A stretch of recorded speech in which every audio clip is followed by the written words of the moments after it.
Welcome to Ozarks Live. Thanks for joining us. Yeah, what are you laughing about? Well, sometimes we get here right before the camera goes on and we go, so what do you want to talk about? I don't know. What do you want to talk about? I don't know. What do you want to I said, I have something I can talk about. It's good for you. Talk about something. Talk about something. Hummingbirds. Hummingbirds. Yes.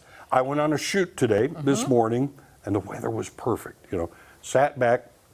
Other people were doing their things while I was kind of off on the side. And I'm just watching these hummingbirds fly all around. I don't know, hummingbirds are very territorial. Yeah. So every now and then these things would, they'd bang into each other and stuff. They actually like they're fighting, get away from my food. But then others, it's like they were kind of enjoying each other's company. I couldn't figure them out, trying to figure out, was there an alpha there or what's going on? And then I figured probably with all the fighting and bickering and getting along, it had to be like they were engaged or something. I don't know. Something like that. That's probably but it was nice. Just sit there and watch the hummingbirds. You know, I saw one last night off of our back deck. And we don't have a feeder. We should probably have a feeder. But it was hovering over the flowers. And I thought, I feel like a heel right now because this little thing's probably hungry. And it's looking around. And then about that time, bam, it hits the side of the house. Yes. And I thought, maybe that's what I hear every now and again at night. Could be. And I thought that, because there's nothing that'll rattle you more than you're sitting there and you hear this big boom, and you go, what was that? And you get up and go, I don't know that hummingbirds make a big boom. Well, it sounds big when it's dark and you're by yourself and you're by the window and it's like, what the heck?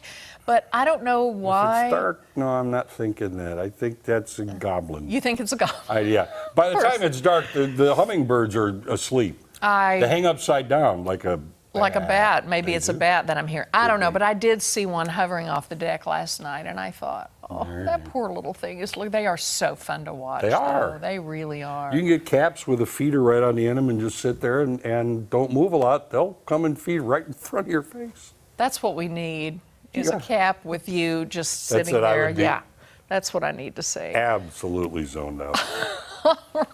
Like you usually are. Yeah. All right, on today's show, it's Tom's turn to recommend something new to add to our watch list, because sometimes he's not zoned out. Then an important announcement from the Springfield Hearing Center. We're going to learn who won the hearing aid today. That's right. That's right. Today's the day. Then Joy's book club is going to be called to order, followed by Rachel West and Eating the Ozarks. Yep. Tom is also going to travel to Branson with a visit to the Mansion Theater, and Cammie Jenkins steps up to make the donuts.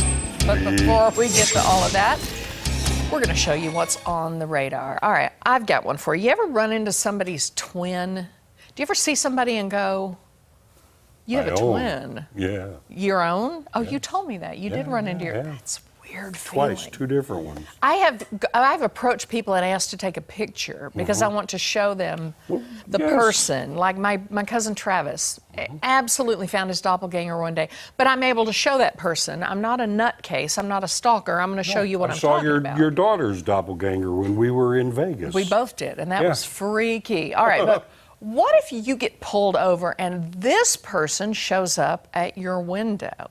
Okay, the dude on the left. This is Morgan County, Alabama Sheriff's Lieutenant Eric Fields, really. It is not Dwayne "The Rock" Johnson. Look at that guy. Okay, Fields says all his career he's been compared to The Rock, and sometimes Vin Diesel, which I can see that too. He says he just goes with it. All right, the 37-year-old officer says, the comparison is humorous and flattering. Which is which here? That's The Rock on the right. He says he looks at it as a way to get deeper involved in the community. I mean, really, it's hard to tell. At first I looked at this, I'm like, I have no idea. Yeah. The real Rock's reaction, oh, heck. Wow.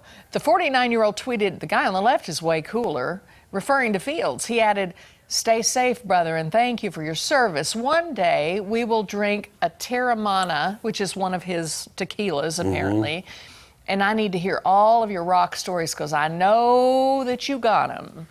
So this officer's wife apparently loves the comparison also. She gets a charge out of it. But that would be the most surreal and disconcerting thing to get pulled over Well, yeah. and that guy come to your window. Yeah.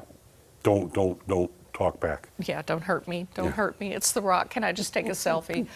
Crazy comparison with that guy. Okay. You know, it's good when a pet owner realizes their pet might be better off in a different place. Okay?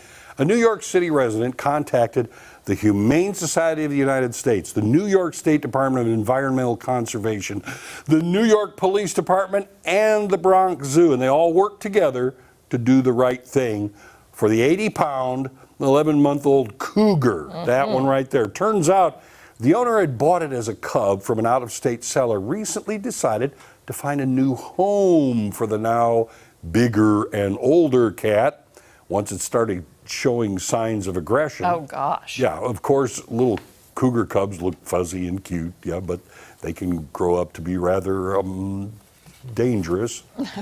Which means a New York apartment might not be the best habitat for it to wander around in. So the decision was made to place the cat in a situation that would be of the most benefit to the animal. Big Cat was taken to the Bronx Zoo, but is now on its way to, and this is cool, Turpentine Creek Wildlife Refuge right there down in Eureka Springs, Arkansas. I love that. Yes, yes. So you're moving from New York City to the Ozarks, but you know when they call the Humane Society, the New York State Department of Environmental Conservation, the PD, and the Bronx Zoo, would you take this cat? I mean, it's like, send it to the Ozarks. We got a lot of room to spread out. Yeah. Yeah. Very cool. I hope right. it's able to adjust well to our accent. We'll make sure that it will, y'all. All right, coming up, Tom is actually